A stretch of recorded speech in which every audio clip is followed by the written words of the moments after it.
Hello, everybody, and welcome to episode 64 of CCA's Medical Minute podcast, brought to you by Kroger Health. I'm happy to say that Kroger Health has renewed their partnership with us. Yes. So we'll be together Great another year, news. and hopefully making some great things happen in the Cincinnati market as well. We are really happy to be here today with Julie Isphording. And so Julie has my admiration from way back when. So in high school, I ran cross country. Mm-hmm. And I was in the chess club, so you can only imagine how popular I was with the girls.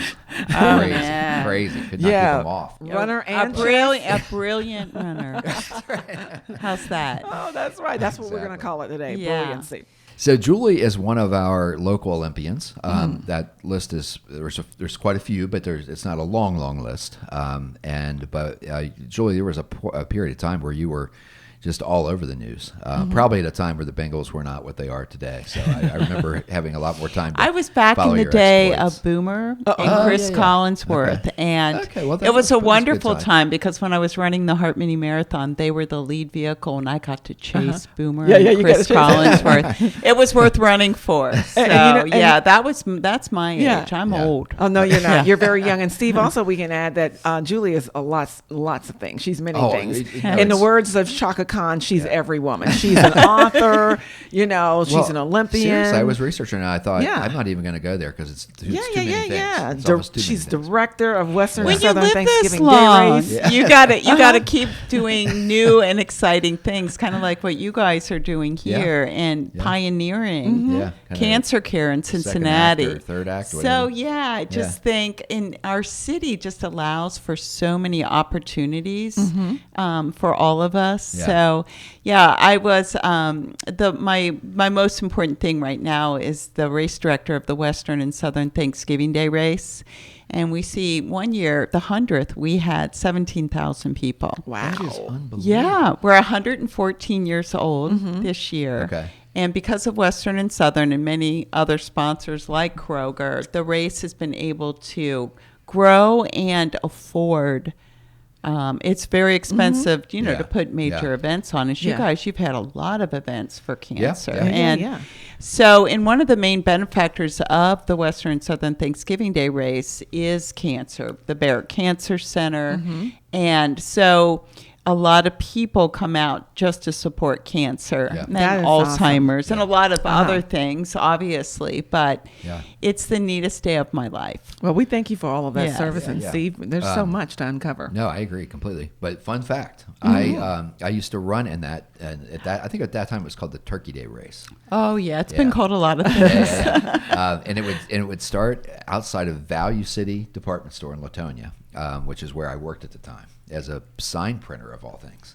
So you've been everywhere. A little bit of this. Isn't that a commercial, Chris? You've been everywhere, man. But isn't it neat that we all have stories to tell about do. Cincinnati and a rich history we have? Yeah. And so I've been there too. Yeah. And when I retired from competitive running and had the opportunity to be the race director for a sport I love in a city I love, I mean, you couldn't ask for a better position in life. Yeah. So I guess that's why I've hung around for over 20 years doing it, because, you have good years and bad years. Yeah. COVID, we didn't have, we had a virtual race and had all kinds of things happen, over the years. But it's a joy to put on. Yeah. So, Julie, one thing I wanted to talk to you about today, and this is going to seem kind of, it might seem like a stretch, but in my mind, it's really not. So, as a coming up on 10-year cancer survivor, one thing I can really relate to is these ups and downs. I mean, sometimes you get a test result and it's great news, and you get on a roll for a while, you get on a high, and then you get a setback. Oh gosh, this is huge among survivors. Yeah. Like in the darkest of moments, you have to find a light somewhere. Yeah. Isn't it weird how in one day you can be so sad and so happy at the same time? Yeah. And I think that's part of health, and that's what you guys talk about in all your shows, and that is really thinking about the pillars of health: physical health, emotional health, intellectual health, your relational health, the relationships you carry, Definitely, and spiritual health. And I think I try to kind of talk on all those things in Cincinnati in my books, and and my writing, and also and in your own personal experiences, because you said that your sister, you lost your sister to colon cancer, and at the age of 38, 3 young kids, and of course Will's married now, and Ben is in Chicago, and Katie's on her way to Denver, but. It's interesting that, these hardships in our life kind of tell the story of our character and who we are. After her death, and I work with, Dr. Barrett was her doctor, I had the radio show on NPR to talk about health and wellness, and then went on and devoted a lot of, that's why the Thanksgiving Day race, the Western Southern Thanksgiving Day race gives to cancer. It's like all these personal stories, but the thing about survivors, there's more than ever now. And I teach yoga and Pilates, and the room is filled with survivors because your body betrayed you, and you're always looking to take the pain away, whether it's physical pain, emotional pain. That when you wake up in the morning, that fear, that unfounded fear. And where do you have an outlet for it? So for me, it's running, whatever kind of fear, or, just meeting with people. Being here today is fun. But all these great opportunities, but it is hard to find the light in the darkest of moments, I think. And that's what I wanted to ask you about. So you do all this training to make it to the Olympics, and then your body betrays you. And you don't finish. Yes. But then, you 6 years later, you go on, you win the Los Angeles Marathon, which is one of the biggest marathons in the country. So, what I want to know about is your mindset at that moment when you couldn't finish the Olympics. How disappointing that was. I want to know what kind of determination you had. I didn't know you were going to ask me that question. Well, here's. I was in the Olympics and running great. I was with the lead pack. Life was great. And I was in the best shape of my life, record setting, great. Had set some personal records, mile 8, mile 9, lead pack, mile 10.5. I ruptured a disc in my back, fell to the pavement, was taken to the hospital. And I remember laying there. You ruptured the disc while you were running? Yeah. Oh, man. So I couldn't feel my leg. I'm watching. They wheeled up the TV so I could watch the finish of my race. My parents are waiting for me in the stadium. No cell phones back then. And that you feel like a complete failure. Honestly, you're running for your country. Right? Like you put on that Olympic shirt and... But, and then I came back to Cincinnati, and I worked at Channel 9 News as a sports reporter. And if you don't remember that, I was awful. So I hope you did. But I did end up having back surgery at the age of 23. Wow. And being told I'd never run again. And, you just come to crossroads in your life where you're like, well, then I'll be an Olympic patient, and I'll find something else. But lucky me, I was able to run again with the permission from my doctors. So that story behind the LA Marathon is I got to go back to the same course where I failed and not only run a marathon again, where it was like a miracle just to train and stand on a starting line. But to win it, it really addresses that we get second chances in life and third chances. But you really have to look for them. And you really do. I think there are parallels in the story that you're telling now and that of a cancer survivor's journey. Because, it's like you're saying you've got to pick yourself up and, It's, I tell my yoga classes, I want each day to look like this. I want you to have an amazing moment, one new learning, one beautiful failure, one success, and 4 miracles. But you really have to look for the miracles. They're the small miracles in life. But when you're constantly aware of how lucky, each day is filled with at least 4 miracles, I think that mindset can help you. It can help you. It doesn't solve your problems. It doesn't make the hardships go away. But I think that with that, and then being around inspiring people who have another story to tell. But you never know someone's story until you ask. That is true. Yeah. Sure. We're so glad that you're here with us. And when we talk to our viewers that are out there and others that are going through this cancer journey, through your myriad experiences, what's one of the things that you would want to say to someone that is in a battle for their life, like cancer, as to how, to be hopeful and to encourage them? Yeah, I think that I'm into prayer, so I think that's really important in your faith. But I have found that supportive groups are really great, and I teach a lot of cancer survivors in yoga and Pilates, and they're always afraid that the cancer is back. Yeah. Like they have one pain, and it's like Yeah. So that constant, like giving them that's okay, but it's not. That's You right. know what I mean? That experience day after day, it's not. Yeah. Yeah. It's not. Because you don't want to wake up in the morning and everyone go, is it back? Is it Yeah. back? Yeah. Could it Exactly. be back? It's And stress. the stress There's too of much that. stress, and the stress doesn't help. Right. It is, the worry. And, I want to take people's worry away. Yeah. So finding stories, reading, being around people, classes, all kinds of classes, Yeah. everything from a book club to yoga to a running group. Yeah. And there it is, this constant wow, I'm living beyond cancer. I love Yeah. that.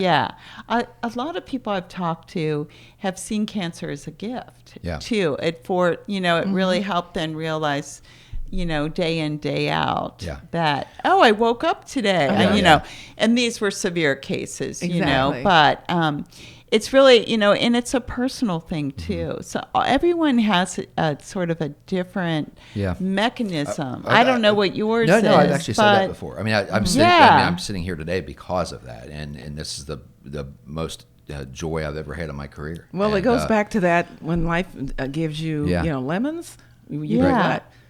Yeah. But Make this, lemonade. this seeing You make people something every good out of day, it. but meaningful work, Yeah. because you matter. Yeah. And the why, I love work, and I put it because that's the opportunity, because you have so many gifts, to give, and it feels right.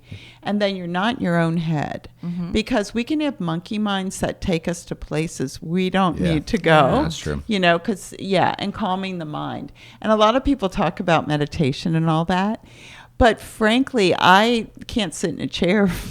So meditation can also finding something you love, like cooking, running, reading, being, volunteering. Isn't giving back? Yeah, Isn't that weird? You don't even feel good, and there you are giving back. Right.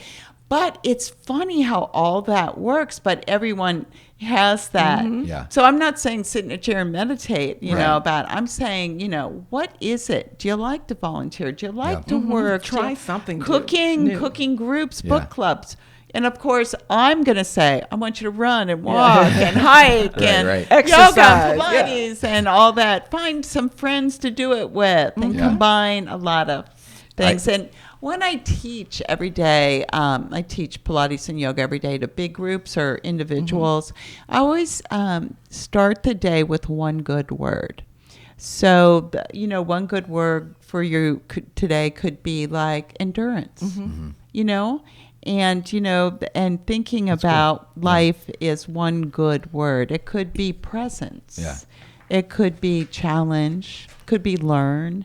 So I always think, think of one good word that's going to drive you today. Hope. Yeah. It's okay to be sad. Sad could be your word one day. There's nothing wrong with sad. Just don't make it sad every day, right? yeah, Okay. that's Right. that's And right. that's a really good point, Sherry. But all these emotions exist. One day the word could be friend. You're going to seek out that kind of thing. Thank you. Gratitude. Yeah. So I had to laugh when you talked about meditation and sitting quietly for 5, because the first time Diana, my wife, told me about meditation, that's what she said. She's like, you don't have to do it. You just sit in a chair and just be quiet and try not to think about anything for 5 minutes. And I'm like, It doesn't work. it's not going to work. no. But anyway, so we'll start to kind of wrap this thing up. I'm going to ask a really, really, catch it off guard with another question. But so you didn't start out to be a distant. You started out it was part of your cross training for tennis, right? Right. I wanted to be a Chris Evert. I wanted to be a tennis player. And I thought my whole life, even if you look at my little journal when I was young, my diary, it said, I got a tennis racket for my 10th birthday. I thought it was the greatest thing on earth. And I played tennis and actually got really good. I played for my Ursuline Academy, and I played singles at Xavier University. Oh, wow. I won a scholarship for tennis. Nice. And I started running to become a better tennis player. I thought I could get to the ball quicker. Yeah. And, and got really good at running. Okay. And I won my first race. And really? I thought, this running's great. And I got a little trophy, and it was a man. I got my first trophy as a man. We got to change that. Yeah. And I was like, but that's when I fell in love with running. Okay. And maybe that's the point of all this is, despite all our hardships, cancer, and all the other things that are out there, is fall in love with your life again, whatever it is. Fall in love with something you love to do and being with people you love. And maybe that would be just one nugget that would help people is fall in love again. That. Yeah. Yeah. You still play tennis? Oh, no. Okay. I'm not playing tennis. I've had 3 back surgeries since. Do it. I have a lot of running things, but don't play tennis, still run and yoga and Pilates and that kind of stuff. Pickleball? Well, my brother-in-law, pickleball. Mitch Dunn, is a great pickleball player, and they play all the time. That's the new thing. Yeah, and huge. Yeah, I believe in it because it's social too, and it's so much fun to be out. Brings a lot of people together. We were down Hilton Head last year, and if you didn't register for court time on the day you arrived, you weren't going to play pickleball that week. There were 24 courts, and they were all full all the time. It was crazy. Yeah. So another Julie, good place for you. Yeah, I know. I agree. All right. Well, Julie, it's been a joy having you in today. We'll do this again sometime because you've got a lot more stuff to talk about. So we'll have to have you back. Yeah, life is really full of great stuff. Yeah. Well, thank you for all that you've done and all that you are continuing to do in the community. Thank you. Yeah, thanks for coming in. All right, everybody, we will be back next week. As I often say, I have no idea what we're going to be talking about, but we'll figure it out between now and then. And thanks for joining us, and we'll see you next week. Thanks, everybody.